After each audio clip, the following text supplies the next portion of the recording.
അൽഹംദുലില്ലാ സുമ്മ അൽഹംദുലില്ലാ. നമ്മുടെ ബസ് അങ്ങനെ മുമ്പോട്ട് പോയിക്കൊണ്ടിരിക്കുന്നത് മുസ്ദലിഫയിൽ നിന്ന് മിനയെ ലക്ഷ്യമാക്കി കൊണ്ടുപോവുകയാണ്. മിന എന്ന് പറഞ്ഞാൽ ഹജ്ജുമായി ബന്ധപ്പെട്ട് 4 ദിവസക്കാലം താമസിക്കുന്ന സ്ഥലമാണ്. ഹജ്ജുമായി ബന്ധപ്പെട്ട് 4 ദിവസക്കാലം താമസിക്കേണ്ട മിന ടെന്റുകളാണ്. ശരിക്കും ഇത് മുസ്ദലിഫയുടെ അവസാന ഭാഗമാണ്. ഹാജിമാര് മിനയിൽ ഉൾക്കൊള്ളാത്തത് കൊണ്ട് മുസ്ദലിഫയിലേക്ക് ടെന്റുകൾ വികസിപ്പിച്ചിരിക്കുന്നതാണ്. ഇവിടെ ഒരു നാട്ടക്കുറി കാണാം. അതാണ് മുസ്ദലിഫയുടെ എൻഡും മിനയുടെ തുടക്കവും ഇവിടെയാണ്. ഇടതുഭാഗത്ത് കാണുന്ന വലിയ ബോർഡ്. ഇനി മുമ്പോട്ട് പോകുമ്പോൾ വളരെ വേഗത്തിൽ ഞാൻ പറയുന്നത് ശ്രദ്ധിച്ചോണം. വാഹനങ്ങൾ നിർത്തി ഇറങ്ങാനുള്ള സൗകര്യങ്ങളില്ല.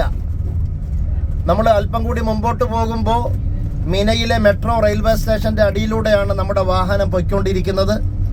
അത് കഴിഞ്ഞാൽ വലതുഭാഗത്ത് നോക്കിയാൽ മഹാനായ റസൂലുള്ളാഹി സ്വല്ലല്ലാഹു അലൈഹി വസല്ലമ ജനിക്കുന്നതിന് 50 ദിവസത്തിന് മുമ്പ് അബ്രഹവും ആനപ്പടയും യമനിലെ രാജാവ് അബ്രഹവും ആനപ്പടയും കഅബാലയം പൊളിക്കാൻ വന്നപ്പോൾ അബാബിൽ പക്ഷികളെ അയച്ചുകൊണ്ട് അള്ളാഹു ആ കാലാൾപ്പടയെ, ആ പട്ടാളക്കാരെ നശിപ്പിച്ചു കളഞ്ഞ സ്ഥലം ദാ ഈ മെട്രോ റെയിൽവേ സ്റ്റേഷന്റെ തൊട്ടപ്പുറത്ത് വലതുഭാഗത്ത് നോക്കിയാൽ കാണാം.